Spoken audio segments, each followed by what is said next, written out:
여러분, 오늘은 그 성령 강림 주일입니다. 그 옛날 그 오순절에 그 마가의 다락방에 성령님이 임하고 또 사도행전의 역사가 시작된 것을 기념하는 그런 날이 되겠습니다. 그래서 오늘은 여러분 성령님에 대해서 좀 말씀을 나누도록 그렇게 하겠습니다. 우리 예수님께서 십자가에 죽으시고 그 다음에 부활하시고 난 이후에 우리 예수님 뭘 하셨을까요? 사도행전 1장 3절에 40일 동안 그들에게 보이시며 하나님 나라의 일을 말씀하시니라, 그렇게 말씀합니다. 예수님은 하나님의 나라의 일을 말씀을 하셨습니다. 이걸 여러분 대위임이라고 하는데, 우리 예수님은 하나님 나라의 일을 하셨습니다. 온 세상을 구원하여 하나님 나라를 완성하시는 그 일이죠. 예수님은 성천하시기 전에 그 일을, 예수님이 하셨던 그 일을 제자들에게 맡기십니다. 그때 예수님 이렇게 말씀하시죠. 사도행전 1장 4절에 예루살렘을 떠나지 말고 아버지의 약속하신 것을 기다리라. 아버지의 약속하신 것, 성령님을 말씀합니다. 하나님 나라의 일은 너희 힘으로 펼칠 수가 없다. 그건 하나님의 힘이 와야 한다. 너희는 그걸 기다리라. 그런 말씀이죠. 그리고는 사도행전 1장 8절에 오직 성령이 너희에게 임하시면 너희가 권능을 받게 될 거다. 하나님의 힘을 받는다. 그리고 예루살렘과 온 유대와 사마리아와 땅끝까지 이르러 내 증인이 될 거다. 그렇게 말씀하시죠. 예수님의 이 위임에 대해서 제자들이 잘했던 것은 예수님 이 말씀에 그대로 순종을 합니다. 하나님 나라의 일을 감당하기로 결심합니다. 예수님, 저는 못해요. 그건 예수님이 하셔야죠. 우리가 어떻게 합니까? 예수님도 안 계시는데 우리가 어떻게 그걸 감당합니까? 못합니다. 그렇게 하지 않고, 네, 주님 알겠습니다. 주님, 우리가 순종하겠습니다. 그렇게 한 겁니다.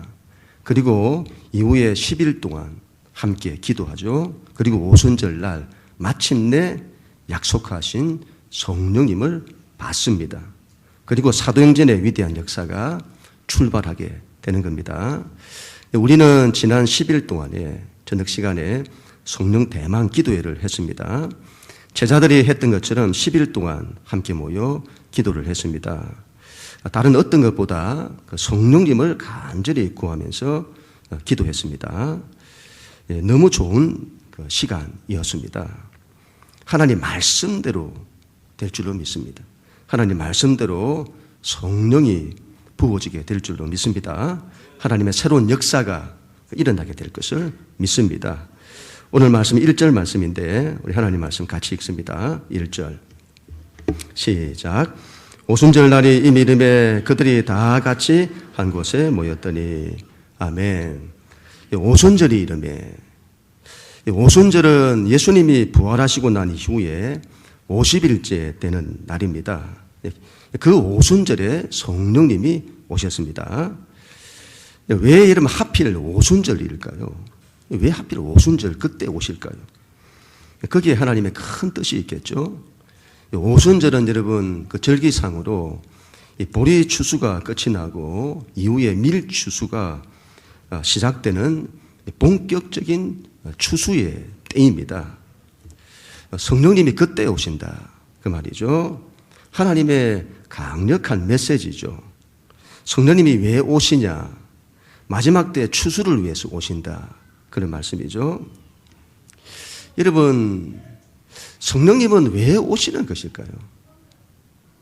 성령님 안 오시면 안 되나요?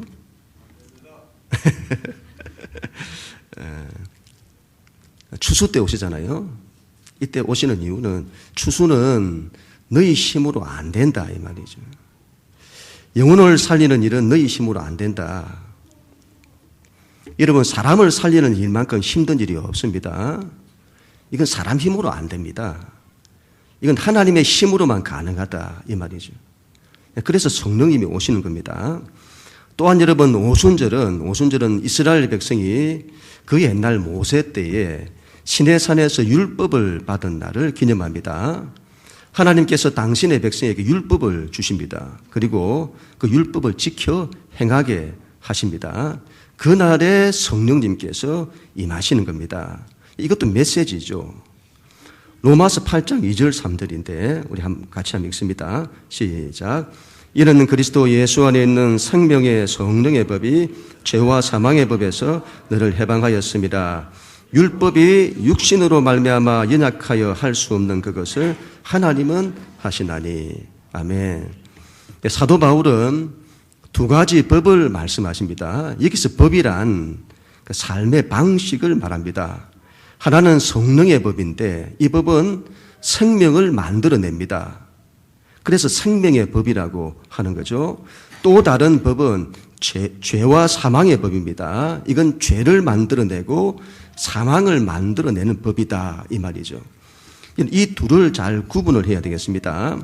하나는 여러분, 하나는 하나님의 말씀, 율법, 말씀을 자기 힘으로 하는 방식이고, 자기 힘으로, 또 다른 하나는 하나님의 말씀을 성령의 힘으로 하는 방식입니다. 예수님은 우리에게 새로운 삶의 방식을 주십니다. 지금까지 모든 인류의 삶의 방식을 다 폐하십니다. 인간이 여러분 자기 힘과 자기 능력을 의존하여 사는 방식을 끝을 내세요. 그걸로 안 된다 이 말이죠. 그걸로는 결국 죄와 사망을 만들어낸다. 그런 사람에게는 하나님의 말씀을 주어도 그것으로 죄와 사망을 만들어낸다.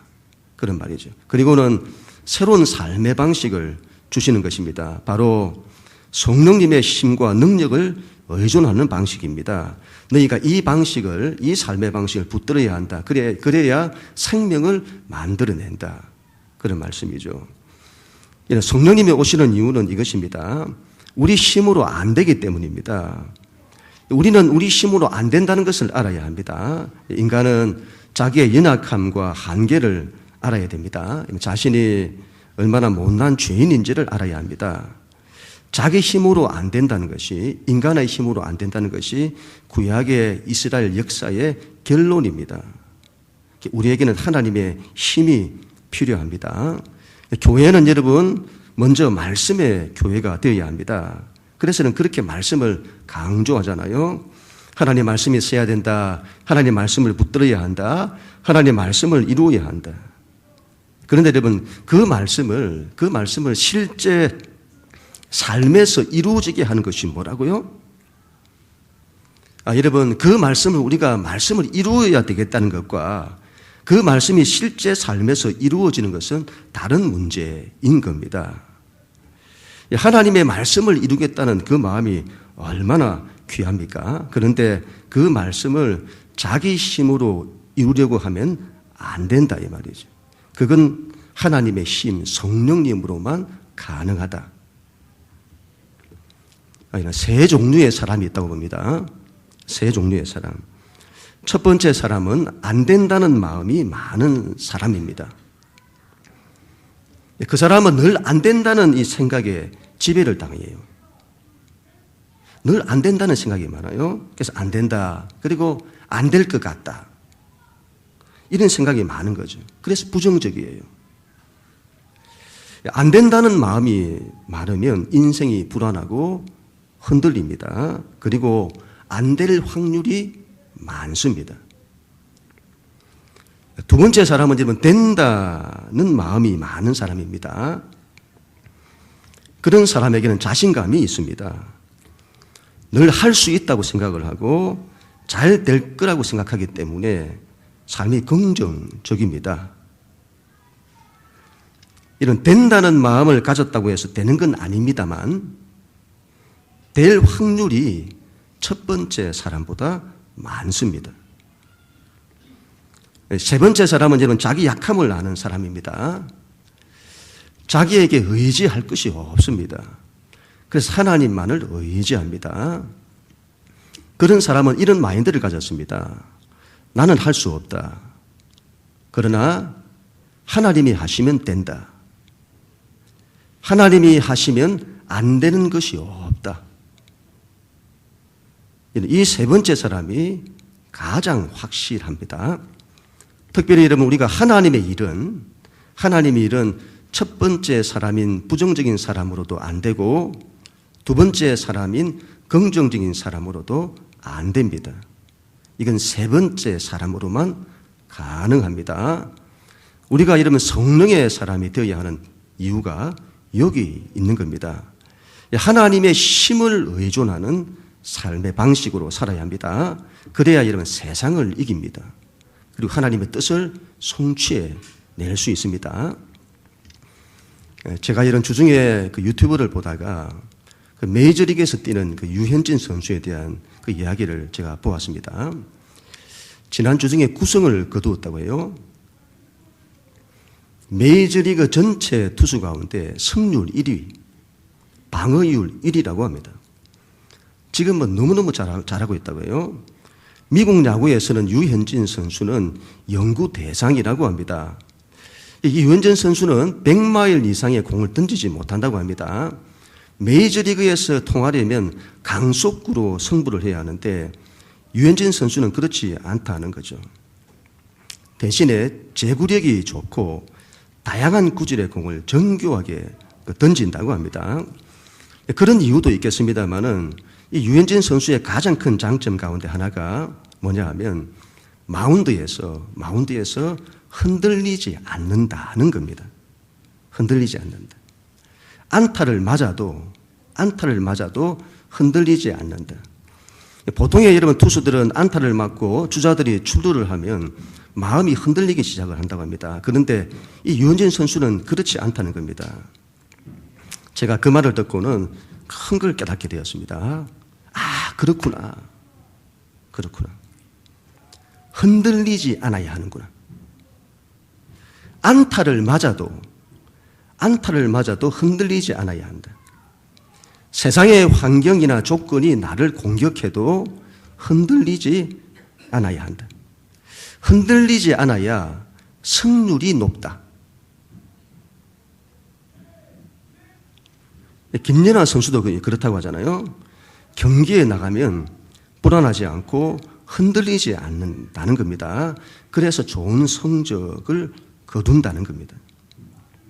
흔들리지 않는다. 이걸 이름은 자유라고 합니다. 자유. 어디에도 매이지 않고 어디에도 흔들리지 않는 인생은 그래야 한다 이 말이죠. 여러분 성경을 말씀합니다. 주의 영이 계신 곳에는 자유함이 있느니라. 하나님의 영이 있어야 한다 이 말이죠. 그래야 인생이 흔들리지 않는다. 내가 흔들리지 않겠다고 해서 흔들리지 않는 것이 아니다 이 말이죠. 하나님의 영이 함께 해야 합니다. 그래야 세상의 모든 것을 이길 수 있습니다. 자유할 수 있습니다. 그리고 자유한 가운데서 하나님의 일을 성취해 낼 수 있는 겁니다. 우리에게 이런 삶의 방식이 있어야 한다. 그런 말씀이죠. 오늘 말씀 2절, 3절 말씀인데 우리 하나님 말씀 같이 읽습니다. 시작. 호련히 하늘로부터 급하고 강한 바람 같은 소리가 있어 그들이 앉은 온 집에 가득하며 마치 불의 혀처럼 갈라지는 것이 그들에게 보여 각 사람 위에 하나씩 임하여 있더니. 아멘. 여러분 성령님이 임하시는데 바람처럼 불처럼 임했다고 합니다. 이걸 두고 이런 표상이다 그렇게 말합니다. 하나님은 실제입니다. 우리 하나님은 관념이 아닙니다. 우리가 잘못하면 신앙이 하나님을 관념으로 이해를 합니다.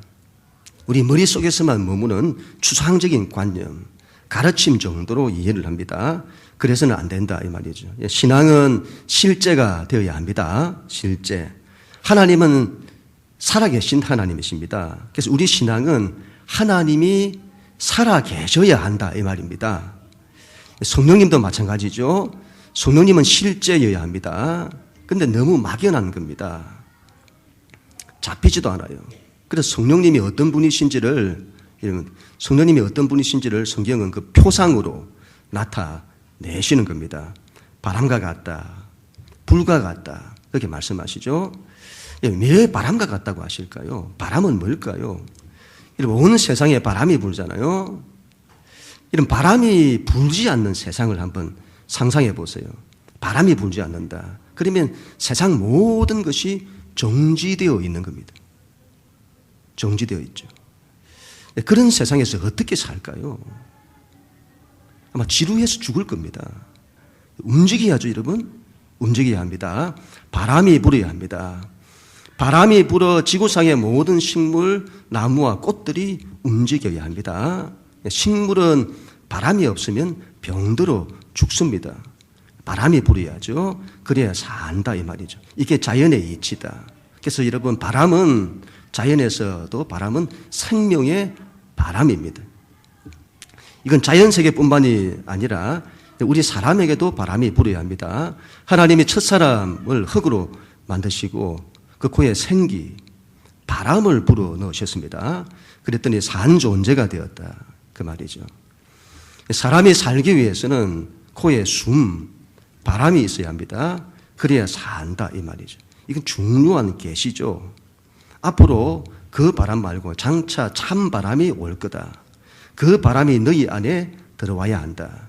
그래야 너희가 산 존재를 넘어 영원히 사는 존재가 된다. 그 말이죠. 그래서 여러분, 사람의 아들, 첫사람을 표상하는 사람의 아들들은 이런 육체의 영혼이 불어넣어진 것처럼 육체와 영혼으로 구성이 됩니다. 그를 산 존재라 합니다. 여러분, 하나님의 아들들은, 사람의 아들들 말고 하나님의 아들들은 한 가지가 더 있어야 합니다. 바로 성령의 바람입니다. 우리는 육체와 영혼, 하나님의 영, 하나님의 아들들은 그래야 된다. 그 말이죠. 하나님의 영이 함께 해야 합니다. 그래야 영원히 삽니다. 출애굽 때에 홍해를 만났습니다. 뒤에는 바로의 군대가 쫓아오고 앞에는 홍해가 가로막혀 있습니다. 어디에도 살 길이 없어요. 그때 밤새도록 동풍, 바람이 불었습니다. 그리고 홍해를 둘로 나누어 길을 만들었습니다. 생명길이 만들어진 거죠. 그래서 바람은 생명길을 만드는 바람입니다. 에스겔에는 마른 뼈 환상이 있습니다. 마른 뼈, 죽은 지가 오래되었습니다. 이스라엘 백성이 바벨론 포로기를 통해 모든 것들이 무너져 내렸습니다. 어디에도 희망이 없다 그 말이죠. 그때 하나님께서 무덤을 열고 그들을 살려내시겠다고 합니다. 그리고는 말씀하시죠. 인자야, 이 뼈들이 능히 살겠느냐. 그때 하나님께서 그 인자에게 너는 하나님 말씀을 대언하라. 말씀이 먼저 가죠. 말씀을 대언하라. 말씀이 먼저입니다. 그랬더니 뼈가 맞추어지고 힘줄이 붙습니다. 그러나 아직 살아나지는 않았습니다. 그때 생기를 불어넣습니다. 생기, 바람을 불어넣었다 이 말이죠. 그랬더니 살아나는 겁니다. 이 바람은 하나님의 백성을 살리는 생명의 바람인 겁니다. 바람은 여러분 움직이게 합니다. 바람을 통해서 모든 게 움직이잖아요. 바람은 움직이게 하죠. 성령의 바람으로 우리가 움직여야 한다 그 말이죠. 성령의 바람을 통해서 여러분 내 존재가 움직이고 내 삶이 움직여야 합니다. 성령의 바람이 우리 안에 여러분 불어서 우리 내면을 움직여야 합니다. 우리가 여러분 우리 안에서 내가 하나님 말씀대로 살고 싶어 하잖아요. 하나님의 말씀대로 살고 싶어요. 그런데 그게 안 되는 겁니다. 그때 성령님께서 우리 안에서 우리를 움직여 도우시는 거죠. 말씀대로 살 수 있게 해 주시는 겁니다. 우리가 하나님을 사랑하고 싶잖아요. 그런데 그 사랑이 마음대로 안 돼요. 그때 성령님께서 우리 안에서 우리를 움직여 도우시는 겁니다. 하나님을 더 사랑할 수 있도록 만들어 주십니다. 우리가 하나님을 제대로 믿고 싶어 합니다. 그런데 믿음이 마음대로 안 돼요. 그때 성령님께서 우리 안에서 우리를 움직여 도우시는 겁니다. 우리 안에 있는 생각, 우리의 뜻, 감정, 의지, 가치와 모든 걸 다 움직여 우리를 도우시는 거죠. 우리 밖으로도 이런 마찬가지입니다. 우리 안도 마찬가지고 우리 밖으로도 마찬가지입니다. 우리가 하나님의 일을 하려고 하는데 잘 안 되는 겁니다. 그런데 여러분 성령님께서 바람으로 여러분 움직이시는 거죠. 홍해 바다를 움직여 홍해 길을 생명길을 만드시는 것처럼 우리의 삶의 외적인 환경과 여건들을 막 움직이세요. 우리의 삶을 움직이신다. 움직여 생명길을 만드시는 겁니다. 시온의 대로를 여시는 거죠. 하나님의 일이 일어나게 하시고 하나님의 역사가 나타나도록 해주시는 것입니다. 뭐가요? 성령의 바람이. 불의 혀처럼 갈라지는 것들이 각 사람의 머리 위에 임했다고 합니다. 성령이 이런 불처럼 임했습니다. 불은 타오르는 거죠. 불은 타오르게 합니다. 모세가 이러면 호렙산에서 하나님을 만납니다. 그때 하나님께서 불타는 떨기나무 가운데서 모세를 만나십니다. 떨기나무는 여러분 모세를 상징하죠. 광야 40년 동안 모든 걸 다 잃어버린 모세입니다. 앙상한 가지만 남았어요. 그런데 그런 모세에게 여호와의 불이 임하는 겁니다. 불이 붙었는데 여러분 자기 나무가 연소가 되질 않아요. 여러분 사람이 여러분 자기 불이 타면 인생에서 자기 불이 타면 자기가 연소됩니다. 자기 불은 시간이 지나면 사그라듭니다. 이게 심하면 번아웃 되기도 하고 나이가 들면 자연스럽게 사람은 불이 사그라들어서 인생의 힘을 잃습니다. 모든 힘이 사그라들어요. 여호와의 불이 타올라야 합니다. 하나님의 불이 타면 자기가 연소되지 않습니다. 그래서 모세처럼 인생 마지막까지 하나님의 불로 타오르게 되어집니다. 바울이 이렇게 말하잖아요. 우리의 겉사람은 후패하나 우리 겉사람은 후패하나 우리의 속사람은 날로 새롭도다. 성령의 사람은 인생 마지막까지 하나님의 열망으로 타올라야 합니다. 하나님의 영이 우리 안에 있으면 육체는 힘을 잃어도 마음은 마지막까지 타오른다. 그 말이죠. 갈멜산에서 여러분 엘리야와 바알 선지자들이 대결을 합니다. 그때 엘리야의 제단에 하늘로부터 불이 임하게 됩니다. 그리고 바알 선지자들을 바알을 이깁니다. 그래서 이 불은 능력의 불을 말하죠. 바알을 이긴다. 모든 사탄의 권세와 어둠의 권세를 이기는 능력의 하나님의 능력의 불인 겁니다. 우리 안에 이러면 이 불이 있어야 한다. 그 말이죠. 성령의 불로 타올라야 합니다. 교회도 성령의 불이 타올라야 합니다. 그리고 뭘 해야 할까요? 하나님의 뜻을 펼친다 이 말이죠. 우리 마지막으로 4절 말씀인데 하나님 말씀 같이 읽습니다. 4절 시작. 그들이 다 성령의 충만함을 받고 성령이 말하게 하심을 따라 다른 언어들로 말하기를 시작하니라. 아멘. 이게 무슨 말일까요? 방언의 은사를 했다는 말일까요? 물론 그런 의미도 있겠습니다만은 이건 이 말씀은 예수님이 말씀하신 그대로 하나님의 뜻이 이제 펼쳐지기, 이루어지기 시작했다는 그 말씀입니다. 예수님이 너희가 성령을 받아 하나님의 일을 하라고 하셨는데 성령을 받아서는 이제 그 일이 이제 시작이 되었다는 말씀입니다. 여러분, 다 성령의 충만함을 받았다고 합니다. 우리도 여러분 그래야 합니다. 교회는 그래야 합니다. 다 성령의 충만함을 받아야 합니다. 그리고 우리 안에서 하나님의 일이 일어나야 합니다. 성령이 말하게 하심을 따라 다른 언어들로 말했다. 그 언어들로 뭘 말했냐? 복음을 말한 거죠. 복음을 전했다. 그런 말씀이죠. 오순절에 각 민족들에서 수많은 사람들이 예루살렘으로 왔는데 그들 민족의 언어들로 말하게 하셨다. 언어는 다른데 다양한데 한 성령의 말하게 하심을 따라 한 메시지 예수 그리스도의 복음을 전하게 하셨다. 성령님께서 무슨 일을 하시는지를 보여주는 거죠. 성령님은 무슨 일을 하시죠? 하나님의 뜻을 펼치시는 겁니다. 이 성령님이 우리에게도 임해야 합니다. 오늘 성령 강림 주일인데 여러분 바람같이 불같이 우리에게 임해야 합니다. 여러분 우리의 신앙은 지식이 되면 안 됩니다. 관념이 되면 안 됩니다. 철학이 되면 안 됩니다. 신앙은 하나님의 실제가 되어야 합니다.